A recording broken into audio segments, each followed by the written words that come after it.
Hello everyone, welcome to a online solution. मैं हूं अशफाक। आज मैं आपको निबंध बताने वाला हूं छात्र और शिष्टाचार पे। जब आपके एग्जाम में निबंध लिखने के लिए आएगा छात्र और शिष्टाचार, तो ऑप्शन यहाँ पे ये टॉपिक दिया रहेगा किस किस टॉपिक पे हमको लिखना है। जिस सब्जेक्ट पे निबंध लिखने के लिए आएगा, जिस टॉपिक पर, जिस विषय पर निबंध लिखने के लिए आएगा, उस विषय का टॉपिक दिया रहेगा, पॉइंट दिया रहेगा और उसी पॉइंट के बारे में आपको एक्सप्लेन करना। तो सबसे बड़ी बात तो मतलब 50% तो आपको यहाँ पे हिंट दे दिया गया कि क्या लिखना है आपको। शिष्टाचार का अर्थ है होता क्या, इसके बारे में आपको बताना है। आधुनिक युग शिष्टाचार रहित, अभी आधुनिक युग में इसका क्या चल बोलबाला हो रहा है, इसके बारे में लिखना है। अशिष्ट छात्र, जिसमें शिष्टा नहीं, उसके बारे में लिखना है। और निष्कर्ष लास्ट में बताना है। तो बहुत ही बेहतर तरीके से इस चैनल पे तैयारी करा जाएगी। आप अगर पहली बार आए तो चैनल पे जुड़ जाइए। आपको यहाँ पे math, science, social, Hindi, Urdu, English, Sanskrit सबका यहाँ पे तैयारी कराई जा रही है, क्लास 10th और 12th के लिए भी। ओके, तो व्याकरण वगैरह सारा कुछ यहाँ पे बना चुका है। तो फिलहाल इसमें पढ़ते वीडियो को शुरू से लेकर आखिर तक देखेंगे। और ये जो निबंध जो आता ना, ये आपको आता है 10 नंबर का। 10 नंबर का आता है, ठीक है। 10 नंबर का निबंध आता है। तो आप 10 नंबर का लिखोगे, जितना अच्छा से अरेंज करके लिखोगे, आपको यहाँ पे ये जो है ना, ये लिटरेचर क्या बोलते हैं उसको, ये लैंग्वेज सब्जेक्ट है। इसमें जो है ना हर्षई कार, दीर्घई कार, हर्षऊ कार, दीर्घोकार का बहुत बड़ा ख्याल रखा जाता है। अगर इसमें आप गलती करते हैं तो नंबर आपका माइनस होता है। सबका निबंध अलग हो सकता है। कोई जरूरी नहीं कि मैंने जो लिखा हूं और आपके पास कोई और टीचर बताएंगे तो उसका कुछ अलग रहेगा। सबका सोच अलग अलग है, ठीक है। लेकिन पॉइंट वही, मतलब वही है, लिखने का तरीका अलग है, मतलब वही है, ठीक है। तो इस तरह से मैं धीरे धीरे और भी इंपोर्टेंट निबंध है मैं आपको करा दूंगा। कोरोना पर निबंध मैं आपको बता दिया हूँ, ठीक है। आप सर्च करोगे या तो नीचे मैं डिस्क्रिप्शन में लिंक दे दूंगा, वहां पे देख लीजिएगा, ठीक है। चलिए स्टार्ट करते हैं। तो सबसे पहले यहाँ पे शिष्टाचार के बारे में लिखना है। और ये जो निबंध जब आएगा तो कम से कम 250 से 300 शब्द में लिखने बोलेगा। 250 से 300 शब्द में। इसमें से 10-15 शब्द आगे पीछे होगा तो कोई दिक्कत नहीं, ठीक है। चलिए सबसे पहले यहाँ पे देखते हैं शिष्टाचार का अर्थ। हम आपको समझाते ही जाएंगे, आपको बहुत कुछ अच्छे तरीके से समझ में आ जाएगा। शिष्टाचार का अर्थ होता है सदाचार। समझ रहे हैं, सदाचार मतलब हमेशा सबके साथ भलाई करने वाला, सबके साथ अच्छा सोचने वाला, शिष्टाचार, सदाचार, है ना। आचरण में सत्य की प्रतिष्ठा ही सदाचार है। आचरण समझते हैं, आपका जो कैरेक्टर, आप जो रहन सहन, जो बोल रहे, जो कुछ कर रहे हैं आप, आचरण में सत्य की प्रतिष्ठा ही सदाचार है। विनम्रता सदाचार का भूषण है। विनम्रता जो विनम्र आना चाहिए, जो सत्य निष्ठा आना चाहिए, जो एक होता है ना इंसाफ, इंसानियत जो आना चाहिए, वही विनम्रता सदाचार का भूषण है। छात्र के बारे में कहा जा सकता है कि उसे अपने आचरण के प्रति निष्ठा होनी चाहिए। छात्र के बारे में ये बोला जा सकता है कि छात्र को अपने आचरण के प्रति जो है एक निष्ठा होनी चाहिए, एक ईमानदारी पूर्वक होनी चाहिए। दूसरों के प्रति छात्रों को विनम्रता होनी चाहिए। दूसरों के प्रति भी, ऐसा नहीं कि सिर्फ अपने प्रति, दूसरों के प्रति भी विनम्रता होनी चाहिए। विनम्रता और सत्य को छोड़कर छात्र कभी भी वास्तविक ज्ञान अर्जन नहीं कर सकते। यानी कि आपको रियल में ज्ञान अर्जन करना है, ठीक है, ज्ञान प्राप्त करना है, तो आपको विनम्रता, है ना, विनम्रता और सत्य, अगर इसको छोड़ दीजिएगा तो ये नहीं हो पाएगा। तो विनम्रता और सत्य को छोड़कर छात्र कभी भी वास्तविक ज्ञान अर्जन नहीं कर सकते।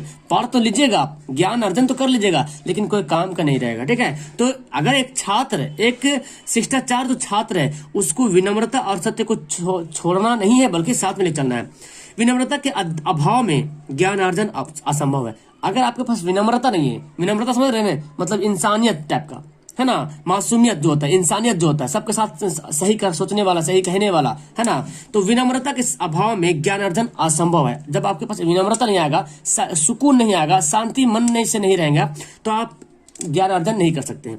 विद्या विनम्रता देती है। विद्या जो आप पढ़ते हैं, जो ज्ञान अर्जन करते हैं, वो क्या देती है, विनम्रता। आप में विनम्रता कहाँ से आएगा, विनम्रता आपने कहाँ से, जब तक आप विद्या ग्रहण नहीं करोगे विनम्रता आप में नहीं आने वाली, ठीक है। तो ये सवाल बनता है कि विनम्रता जो है ना एक विद्या देती है। जो विद्या आप पढ़ रहे हैं, अगर आपको विनम्रता लेना है ना, तो आपको विद्या अर्जन करना पड़ेगा। एक पढ़ा लिखा इंसान है, एक अनपढ़ इंसान है, उन दोनों में डिफरेंट आपको क्या दिखेगा, विनम्रता का बहुत डिफरेंट दिखेगा। तो जो पढ़ा लिखा है डिसिप्लिन उसमें दिखेगा, सदाचार दिखेगा, शिष्टाचार दिखेगा, विनम्रता उसमें दिखेगा।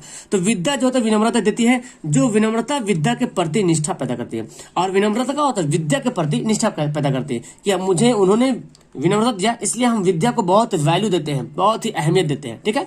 ये आपको लिखना है इतना।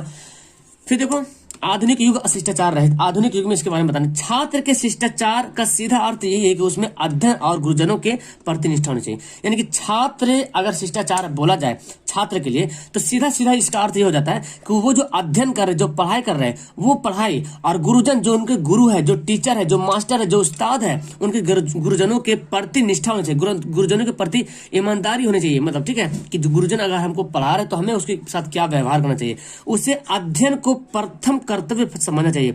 मतलब छात्र का जो पहला काम है, प्रथम जो प्रायोरिटी है छात्र के लिए, वो सबसे प्रथम प्रायोरिटी यही है कि अध्ययन को सबसे पहला कर्तव्य समझना चाहिए कि मेरा पढ़ना सबसे पहला काम है ना।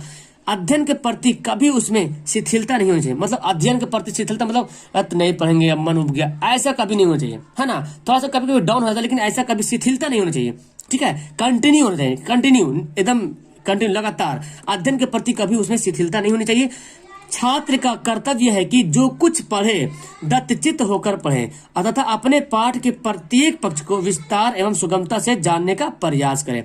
यानी कि छात्र जो कुछ भी पढ़ रहे हैं, छात्र का ये कर्तव्य है कि छात्र जो कुछ भी पढ़ रहा है दत्तचित्त मतलब क्या बोलते हैं, एकाग्रता होकर के पढ़े। ठीक है, माइंड को एक जगह जमा करके पढ़े, एकदम होश हवास में पढ़े, वो बोलता है दत्तचित्त होकर पढ़े। तथा अपने पाठ के प्रति, और जो पाठ पढ़ रहे हैं उसके प्रत्येक पक्ष को, जो भी पढ़ रहे हैं, विस्तार से पढ़ने की जरूरत है और सूक्ष्मता से जानने की प्रयास करें, मतलब एकदम बारीकी से जानने की जरूरत है। तो ये है आधुनिक। और देखिए यहाँ पे इस कर्म में, यहाँ देखिए क्या है, इस कर्म में गुरुजन उसके साथ पथ प्रदर्शक कर सकते हैं। यानी कि आप जो पढ़ रहे हैं ना, जो आप अध्ययन कर रहे हैं, उस कर्म में, उस कार्य में गुरुजन आपका पथ प्रदर्शक साबित हो सकता है। ठीक है, इसके लिए शर्त एक है कि छात्र को अपने गुरुजनों के प्रति अपार श्रद्धा, भक्ति भाव और निश्चल समर्पण रखना होगा। मतलब अगर आप गुरु से ज्ञान लेना चाहते हो, गुरु का ज्ञान आप अपने अंदर अर्जन करना चाहते हो, तो आपको ये एक शर्त है छात्रों के लिए कि गुरुजनों के प्रति श्रद्धा से पेश आए, भक्ति भाव, निश्चल समर्पण, मतलब अपना जो होता है ना, कैसे एक इंसाफ होता है, मतलब शराफत टाइप का, है ना, हमेशा मतलब अच्छी बात सोचना, उसका बुरा भला ना कहना। ठीक है, मतलब एकदम श्रद्धा होना चाहिए टीचर के प्रति, गुरुजनों के प्रति, भक्ति भाव और निश्चल समर्पण होना चाहिए। छात्रों की श्रद्धा और निश्चल समर्पण में इतना बल होता है, तो बोला छात्र की श्रद्धा और निश्चल समर्पण में इतना बल होता है, अगर छात्र शिक्षा के प्रति श्रद्धा दिखाए, मतलब है ना, और निश्चल समर्पण करे, तो एक उसमें इतना बल होता है, इतनी ताकत होती है कि गुरुजन उसे अपना सारा ज्ञान देने के लिए तैयार हो जाता है। कि हम उसे, मतलब जब छात्र जो है, एक जो उसका व्यवहार छात्र का होता है टीचर के प्रति अगर सही होता है, पढ़ने में एकदम अच्छा है, पूरा कर्तव्य निभा रहा है, तो टीचर भी होता है ना, जो गुरुजन होता है, वो भी एकदम तैयार होता है कि जो कुछ मैं जान रहा हूँ, जो कुछ मुझे चाहिए इसके लिए सारा कुछ अपार देने के लिए तैयार हो जाते हैं। छात्र को चाहिए कि वह अपने गुरुजनों के प्रति ऐसा श्रद्धापूर्ण व्यवहार रखें कि गुरुजन अपनी सारी ज्ञान गरिमा उसे अंतर मन में उड़ने को तैयार है। मतलब उसके पूरा मन में पूरा ज्ञान उसके मन में घुसा दे, समा दे, है ना, समझा दे, अच्छे तरीके से पढ़ा दे, ज्ञान बता दे, जो कुछ सही है क्या गलत है सब कुछ बता दे। तो ये कब होगा, जब आप गुरुजन के प्रति श्रद्धा दिखाएंगे, भक्ति भाव दिखाएंगे, निश्चल समर्पण करेंगे, आपका व्यवहार सही रहेगा, तभी तो गुरुजन जो है आपको अपना सारा ज्ञान, जो सही है जो गलत है सब कुछ बताएंगे, मन से बताएंगे, ताकि और मन से बताया हुआ बात जो है आपके दिमाग में तुरंत जाके सेट होता है, और आपकी वो जिंदगी का, वो जीवन का बहुत अच्छा पल होता है, और वो जिंदगी में हमेशा काम आता है। ठीक है, चलिए अशिष्ट छात्र के बारे में पढ़ते हैं, मतलब जिसके अंदर शिष्टाचार नहीं है उसके बारे में।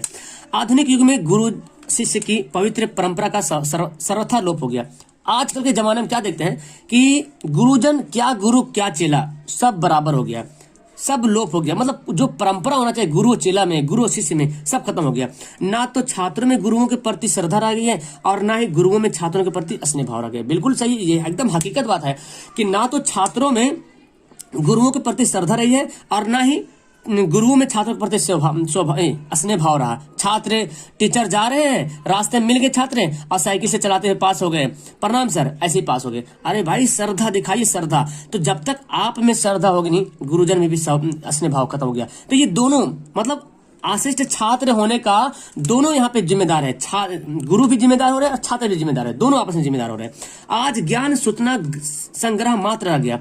आज जो ज्ञान अर्जन कर रहे हैं, सिर्फ एक ज्ञान हम ले रहे हैं, एग्जाम में पास हो जाएंगे, बस इतने ज्ञान अर्जन हो रहा है आजकल। आजकल यही हो रहा है कि हम एग्जाम ले, एग्जाम में पास हो जाए, मुझे नौकरी कैसे लग जाए, बस इतनी ही। लेकिन रियल क्या है, ज्ञान का रियल मतलब क्या है, वो बहुत ही मुश्किल से, बहुत कम गुरु ऐसा होता है जो जिंदगी का सही मतलब बताते हैं, जीवन का सही मतलब बताते हैं, सिखा देते हैं कि जिंदगी में हमेशा काम आ जाए। A+B का हल उसका जिंदगी भर काम नहीं आएगा, लेकिन जो उसको सिखा देगा, जो सदाचार सिखा देगा, जो व्यवहार करने के लिए सिखा देगा, वो जिंदगी का एकदम एक लम्हा, हर लम्हा उसको काम आने वाला है। तो ये बहुत कम देखने को मिलता है।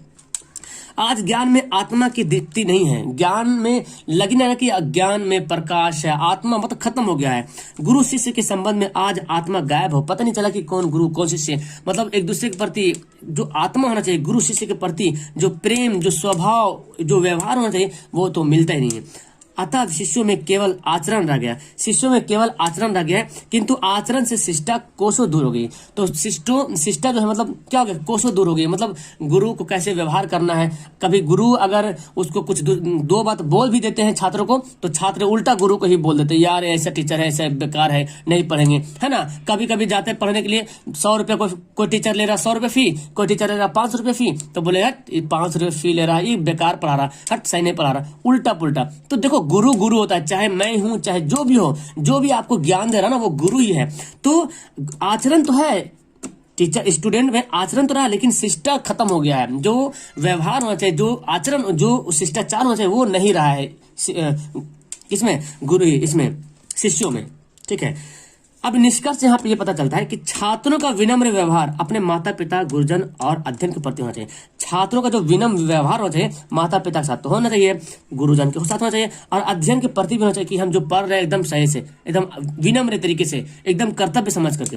उनका शिष्ट आचरण अपने पूरे वातावरण, जो भी गुरु छात्रों में जो शिष्ट आचरण है, वो पूरे वातावरण के लिए, प्रकृति एवं पड़ोसियों के साथ भी होना चाहिए, अपने दोस्तों के साथ, अपने मतलब अनजान व्यक्ति के साथ भी होना चाहिए। एक अनपढ़ व्यक्ति, एक पढ़ा लिखा बंदा, दो बंदा अगर है और दोनों बंदा किसी अनजान जगह जाता है, तो दोनों में बहुत डिफरेंट रहेगा, मतलब जाने का, उससे किसी अनजान व्यक्ति से बात करने का। पता क्या चला कि जो छात्र होगा, जो जिसमें विनम्र व्यवहार होगा, वो हर जगह कामयाब होगा, हर जगह लोग उससे जब बात करेंगे तो लोग उससे मोहित हो जाएंगे, आकर्षित हो जाएंगे, लगे कि हाँ ये बंदा में कुछ नॉलेज है ना।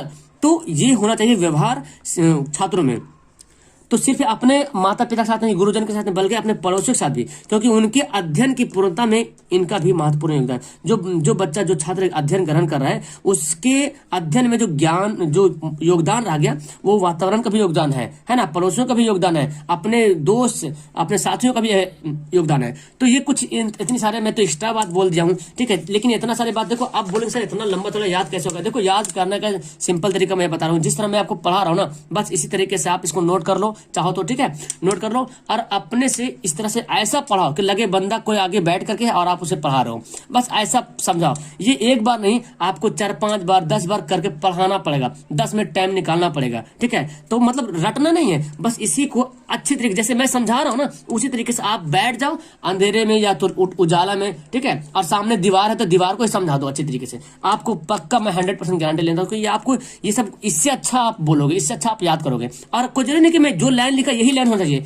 मैं बोला हूँ अलग हो सकता है, ये लाइन है, कुछ नहीं कि यही लाइन हो, कोई जरूरी नहीं कि यहाँ पे यही लाइन हो, यहाँ पे कुछ दूसरा शब्द ला सकते हैं, दूसरा सेंटेंस भी ला सकते हैं। तो ये कब आएगा, जब इतना सारा शब्द आपके माइंड में कवर रहेगा, आपके दिमाग में पूरा अर्जन हो रहा है, ज्ञान पूरा भरा हो रहा है, तभी हो सकता है ना।